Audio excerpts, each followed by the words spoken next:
Hi, my name's Ben, and welcome to What Does It Mean to Be Human podcast for the week. And I'm joined by my good friend, Ron Saylor. How you doing, mate? Good, thanks, mate. How are you? Yeah, good. Life's ticking on as always, getting closer to the end of the year. And just for a heads up with people, we're going to be sort of wrapping up in the next week or two for the end of the year, giving a bit of a break for Christmas. And we'll be doing a bit of a relaunch in the new year, so things will look a little bit different as we move forward from here. So yeah, just a little bit of a heads up on the direction we're going with this. And yeah, so what's been happening in your world, mate?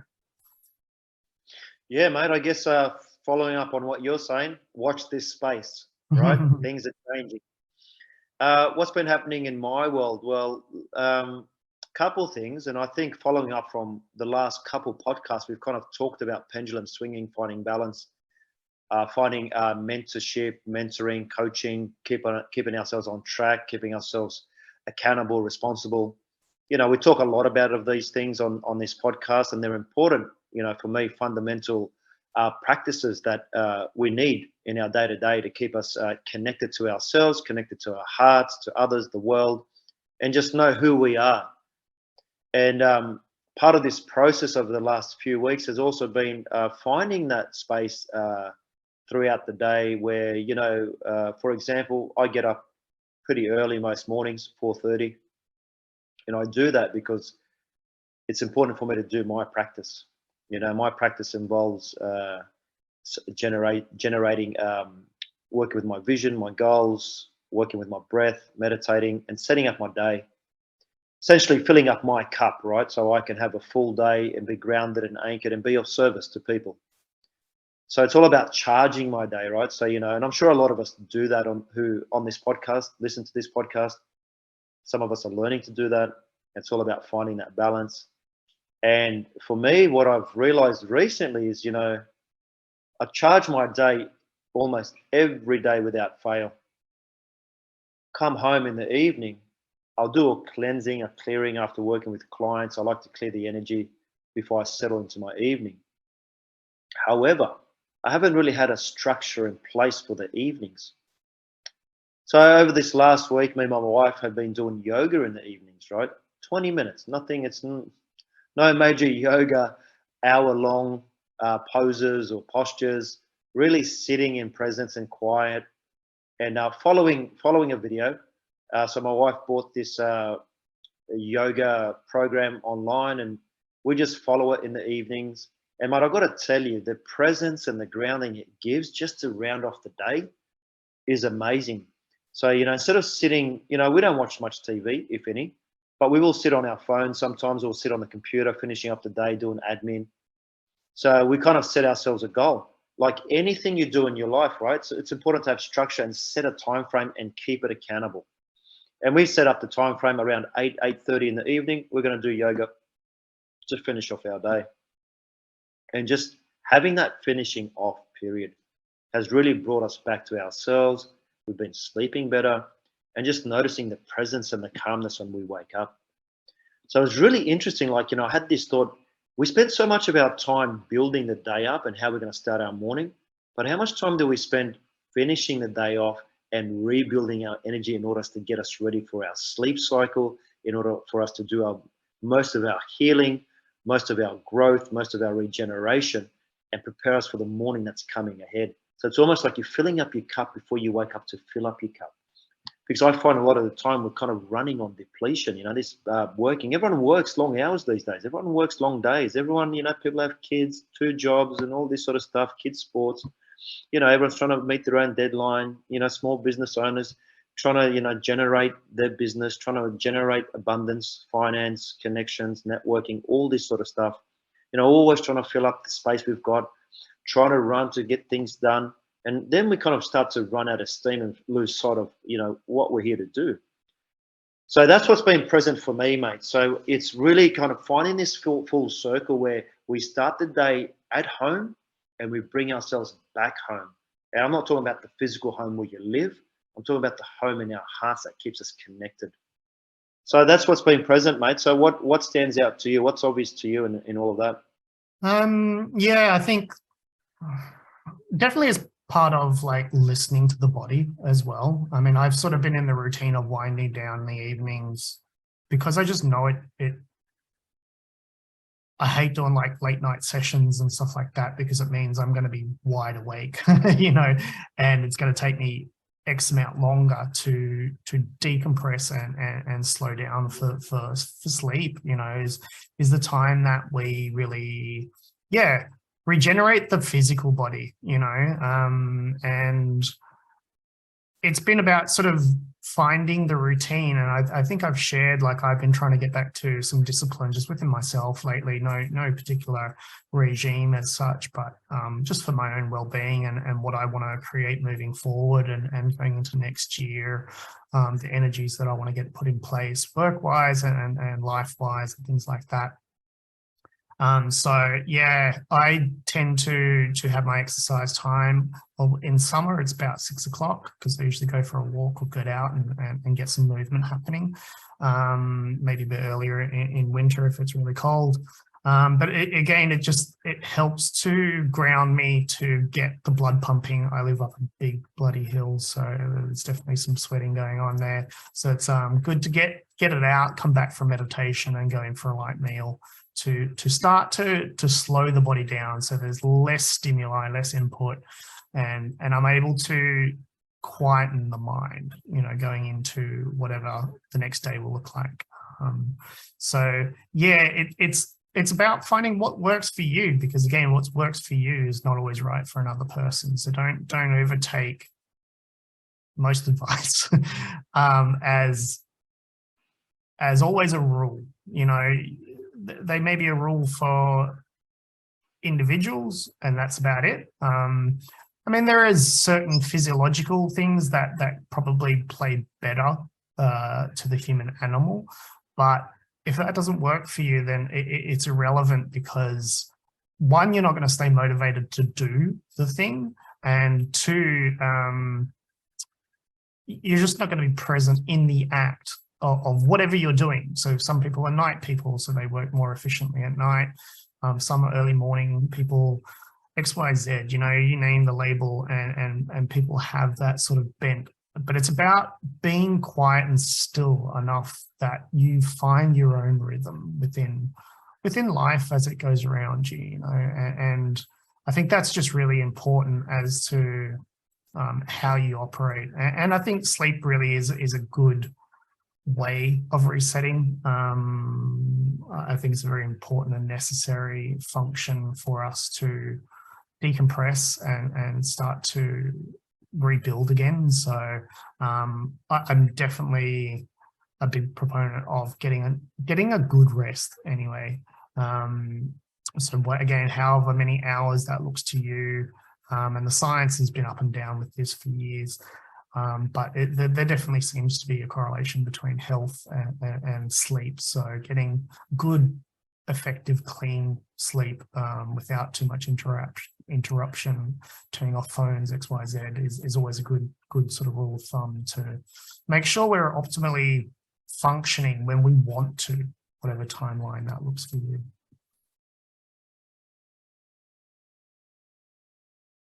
And then come up for you in that. Oh, mate, I agree with you. I think what I'm getting out of this is it doesn't matter what you do, but it's the structure, right? It's really important to come back to you at the end of the day, and that's what I get out of what we're sharing. It doesn't matter what you do; it's got to connect to you, and you've got to actually make it happen. And a lot of us, and I deal with this almost on a daily basis when I work with clients. The anxiety levels that are through the roof, the stress that's through the roof, people that go to sleep still worried and stressed about what's occurred in their day and what's coming up. We're unable to process this stuff, and a lot of people don't know how to process this stuff. They kind of just take it on board and they just go to bed with it. I deal with people, and what are some of the symptoms that can happen that occur from this kind of dysfunction? Yeah, that's what I was going to ask. You got people that start to clench and grind their jaw at night. This internal stress that's not being dealt with, this inherent stress that's not being addressed, and how we just umbrella it under where I'm just stressed, life or this or that. or whatever term we give it, people start to lose their sleep, blood pressure, poor digestion, poor breathing habits, Or taking drugs to respiratory get to issues, sleep. Even worse, taking whatever it drugs may to pass be. out. So we start to rely on external factors to look after us internally, right? And the importance of coming to something is, what we're sharing. For some people, it may not be yoga, and it doesn't have to be, right? And often I share with my clients who have like those high demand jobs that require a lot of their time and energy, who aren't able to process what they're going through, is at the end of the day, bring yourself back. Even if you just write down, what were my main stresses in the day? What were the main things that I've been still churning, still stressing about? And don't write a story or a journal, but just write them down. Get them out of your mind, Try and diffuse some of that tension. So when you do go to sleep, at least it's not constantly churning. Or do some breathing exercises. Do something. I think the point of this is finding a spot, finding a place in yourself at home where you can actually just start to ground and start to release some of this tension, because a lot of this stuff will end up in burnout, and a lot of people have burnout and they just run with it and they don't know how to deal with it. And I see this more frequently in the clinic a lot. People are just tired. People sleep and they're not rested. People are on stimulants like coffee, or they're taking some kind of medication, or they're taking high blood pressure, So it's all, or they're taking cholesterol pills, or, they have all these kind of physical ailments that cause them problems, and they're always cranky and frustrated. So a lot of the time it's like, how do I come back to myself? And this is, I think, where we need to learn the art of coming back to who we are and start to anchor and ground and release some of this tension, however that looks to you. That's kind of like, this is where I'm starting to work with people more so on this. And it's more of a coaching where it's not so much about just giving ideas of what you can do, but actually bringing in practices that we do in the clinic so they can actually take home. It's offering tools, because we all need tools.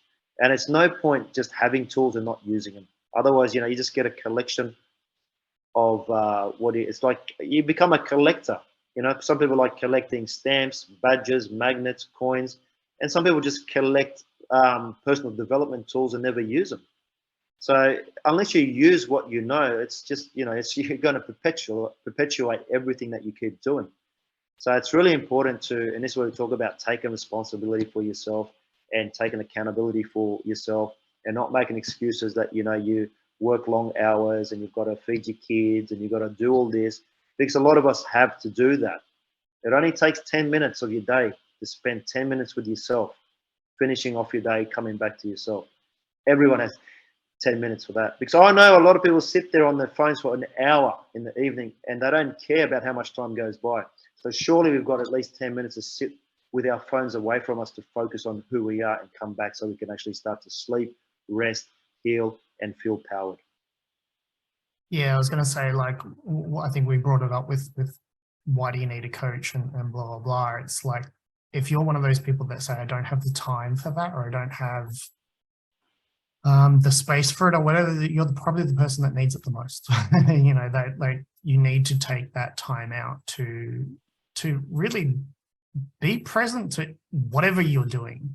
So if you feel like life is running you as opposed to you running your life, that's the biggest time to catch yourself and start to make changes. Because if you let that run on autopilot too long, your health is going to suffer, your mentality is going to suffer, and you're going to actually be less effective in what you're wanting to do. Like, running around like a headless chook is not always the best strategy when you're trying to do something different. It maybe works in the normal world where you're trying to keep up with pressures of jobs and families and things like that. But if you're trying to navigate something different, or create a different kind of reality for yourself, one that's a bit more abundant and one that's a bit more in balance with what you want to create, and not just the norm, just running on that program of,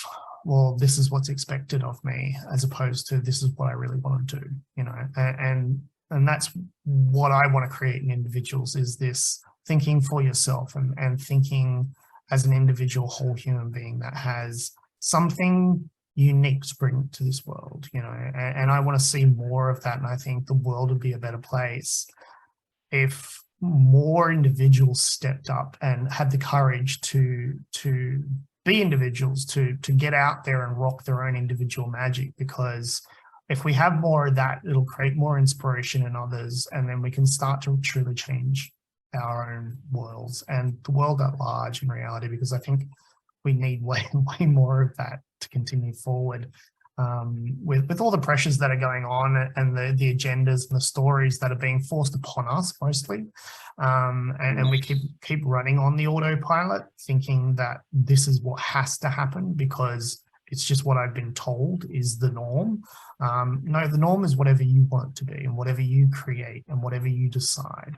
And anytime you're not operating from that, and we don't get to live in that place 100% of the time. I get it. There is outside pressures that are governing what we can do when sometimes, but if it's not even in your awareness that you want to create something that's for yourself, then I really encourage people to start taking the time to go, what is me? What's my unique gift? What am I bringing into the world that, one, both inspires me, but could potentially inspire others? Because I think that's how we become abundant. I think the reward for doing your gift and bringing in to the world your unique reality and showing it off and thankfully the internet's given us a place for many individuals that can uniquely show up in their little thing, and it could be as small or as big as you like.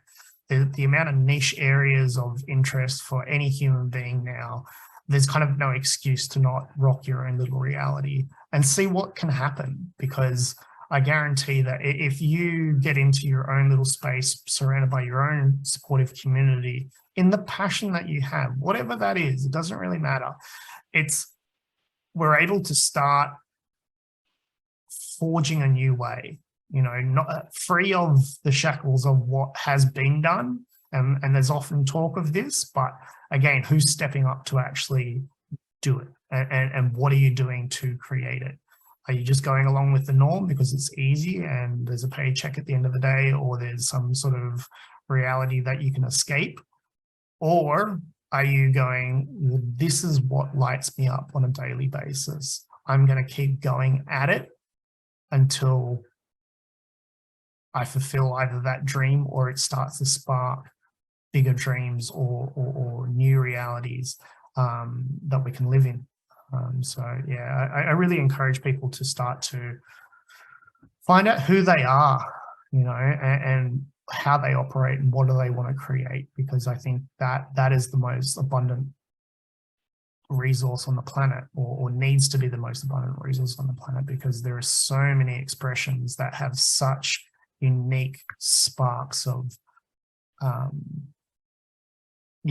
something inspiring. So yeah, that's just something I really encourage with anybody to start to look. And like we said with coaching, if you don't know what that is, and you don't even know where to begin, one, quieting the mind is a good place to start. But two, again, reaching out for support and help and going, well, I don't know. I don't even know where to begin. And that's okay, because again, we've all been brainwashed to get up, go to work, go to school, do the thing, stick in our own little box. And the world is changing to a place that now that box can be whatever you choose to be, and even this past time throughout the pandemic, it's created a new reality, and the people have stepped away from the offices as much and been at home a little bit more. And while that might have been a struggle for others, it might have also inspired different ways of thinking. And it's like, well, apparently I can do this from my own space.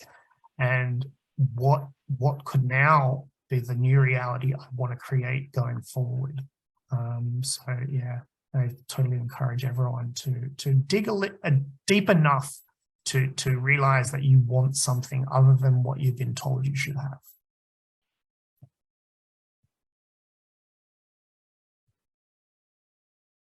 Anything there for you? Well said, mate.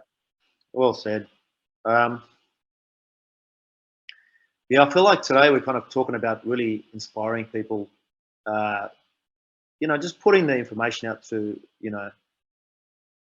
no one has the power to empower you. That's the thing. No one has. Only you can empower yourself. You can be supported and be held in your greatness because we're all great. And it's just easy. I think it's just so easy for people just to make excuses these days. And, and I've been guilty of it myself. But it's just easy to make an excuse and go, oh, I'll just get lazy and just, blame other things or situations or the pandemic or, all this sort of stuff and what's happened. And yeah, like you talk about the agendas and everything like that. And, how, for me, how it's all about trying to separate everybody, separate from the world, isolate people, really create this disconnect between people, between friends and family, and losing that sort of connection. Because isolation is one of the greatest tricks to keep you, away from your true greatness. And as human beings, we connect to people and we look for connection. That's why we seek out partners. That's why we seek out family. That's why we have children. That's why we look to create growth in communities, right? Because it keeps us. There's this sense of this beautiful connection from the heart to people, and it's important to find that. And yeah, man, I totally agree. Schools, the way we've been brainwashed in schools to, they just teach us a syllabus which has nothing to do with anything, right? And we need to remember the people that write history are the ones that have won all the wars, It doesn't mean it's true. I mean, I could go on about this forever, but I'm not going to. But my point is, it's just perspective. It's all a matter of perspective, right? And it's a matter sometimes we need to just like to step out of our own shit and just look at where we are and what we're doing and what we're creating and just, acknowledge that we're actually responsible for our life and what we've created, whether we want to believe it or not, whether we think we have or not. No one got you to where you are except you. I'm not dismissing if a lot of something bad happened into your life or the trauma. Everyone has gone through it, right? It's a matter of like, what have you done? Who are you at the end of the day? Who do you come back to? It's who do you come back to? What did you do with that information? Like, how did you integrate it and either get over it or move on or bring it into a different kind of reality? Because yeah, stuff happens to everybody, but it's our response to what's happened makes us the master of our reality as opposed to the slave to the story. That's it. Master of our reality. And we're all masters, right? In my eyes, everyone's a master. We're all great. In my eyes, we're all great. We tend to go through our stuff because we've all got stuff, but that's okay. Our stuff is what puts us into greatness because it gives us an opportunity to step into our greatness. Because our greatness is always there. We've just forgotten how good and how great we are because we kind of grow up as young children and families and things happen and we make things up and we make beliefs and we make stories and we get emotional and thoughts and feelings and all this sort of stuff. And we get caught up in everything. We get caught up in school and what we need to learn, get caught up in university degrees, PhDs. We've got to go to work, make money, have a family. And we lose sight of how great we really are as individuals. But, you hear those stories from people that have worked in corporates. I hear this quite a bit, actually. And after about 10 years or 15 years in the corporate industry, they're like, man, you know what? This doesn't resonate with me anymore. I want to be a yoga teacher. Or I want to make jewelry. Or I want to, be a fitness instructor. I want to become a healer. Or I want to do some landscaping or tradie or, people at some point start to wake up and tune into what's right for them. And it may be like a gnawing thing that you hear, but you just ignore your whole life. And at some point, something just happens and it just pushes you in that direction. You either take it with both hands and you make it great, or you just try and resist it. And we've spoken on this show as well. Whatever you resist will persist in any shape or form. Whatever you resist will persist. And you'll seek any kind of distraction to get away from it at the end of the day, because this is kind of my ideal client, that is someone that has that niggling feeling that something's not quite right, that they maybe have gone in a direction that's expected, but and have achieved, and this is my personal ideal client type thing, where I'm looking for people that have kicked the goals and done the things and got there and realized that didn't quite make me happy, so it's about sort of reorientating your reality to become what it is you choose to become, you know, from that point onwards, rather than run, like, as I say, like on autopilot and just doing the things because they're what society, and society doesn't support the individual. They don't like having people rocking the boat and tall poppy syndrome and all that kind of stuff, where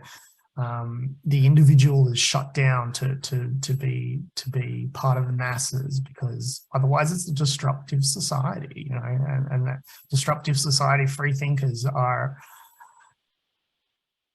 detrimental to the narrative of keeping everything calm and in a direction. No, you choose your own direction and you rock with the biggest reality you want in your own world. So Yeah, look, I mean, the system is designed to keep everyone small and keep everyone just in this loop and like just be robotic. And I was like that at some point, and now that I just know who I am and what I want to do and the service I want to offer to the world, I take responsibility for that, and I take steps and actions, and I'm not perfect. I fuck up. We all do, but it's like we say, it's, what do we do once we realize that, where do we step up? So I guess I'll bring it back to full circle is, how do we maintain ourselves to keep ourselves going? And it's important to find that structure in your life for you. And remember, the more you give to yourself, the more you can give to others. We kind of tend to live, and I grew up hearing this all the time. You got to help others first before you can help yourself. And, for a long time, I believed that. I used to give so much, and I was depleted, always like, tired, always like giving, wanting so much more and never getting it back. And then one day it occurred to me, it's like, well, hold on a second. How am I helping myself by giving others first all the time? And then I flipped it. I was like, well, hold on a second. I need to help myself first. Then I can help others. And then at that point, people are going, oh, Ron, you're really selfish. All you care about is yourself. You don't care about others. And I was like, well, hold on a second. How can I be true service of other people if I'm not servicing myself first? If I'm not truly filling up my cup, how can I fill up someone else's cup? But if I keep filling up everyone else's cup, well, who's filling up my cup? I can't rely on other people to fill up my cup. I can only rely on myself to fill up my cup. So it's really important to keep our cups full in the morning, throughout the day, and at night. And that way we learn to generate and create this wonderful kind of healing process, energetic process within ourselves. And I guarantee you, it's true. If you do it long enough, you will feel the benefits. And it's easy for us to talk about it. And I'm sure, and we're not saying anything new. A lot of us already know this sort of stuff. But knowing is one thing, practicing is another, right? It's when you start to embody the practice, when you start to feel the practice, when you start to really generate and start to actually reap the rewards of that sort of stuff. Us talking is just chit chat. Everyone chit chats. It's about what action do you take to take that chit chat to the next step, to the next level. And I guess that's the next thing, right? Is having structure, having the thought, having the vision, and then taking the action. And don't expect to run before you can walk, so don't pick goals that are so lofty in an unattainable time if you haven't built the skills yet. Anything from meditation to changing your diet to all these kinds of things is flexing a muscle. And if you don't have the muscle built, you can't do heavy weightlifting before you can do the basics, so it's okay whatever time you choose. And we've talked about this before. It's okay to take a break out of stuff as long as you're not in the wallowing in self-pity or I can't do or blah, blah, blah. It's okay to slip off the wagon, to not support yourself and to take a break or have a cheat day, whatever that looks like. This is not about sort of beating yourself up. It's about creating sustainable goals for yourself that can be achieved, because again, if it's too big, you're not going to stay motivated and you're not going to get to where you want to get to first. And again, if that looks like needing support or accountability, there's always coaches, there's always us. You can reach out and see what kind of a design can support your system and how you want to operate and change your reality. Because we all need that at times. But again, making it in alignment with where you're at and where you want to get to, whether it's a 5-year plan, a 10-year plan, or a 1-week plan, so it's about being realistic in your capabilities and taking one step at a time, not giant leaps that will burn you out even quicker. So this is about getting realistic about what's possible in your world and starting to implement and change and create.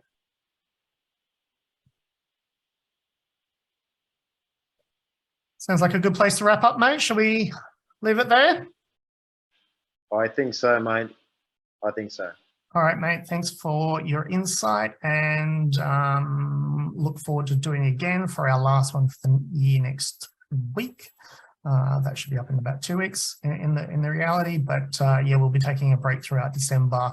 And if there's anything you want to know, if you want a clarification on any kind of stuff, you want to reach out for support, feel free to give us a call, like and subscribe to any of the channels. We're on Spotify, YouTube, Facebook, the stuff, where it is. And just feel free to reach out and start to create that dialogue about what's possible.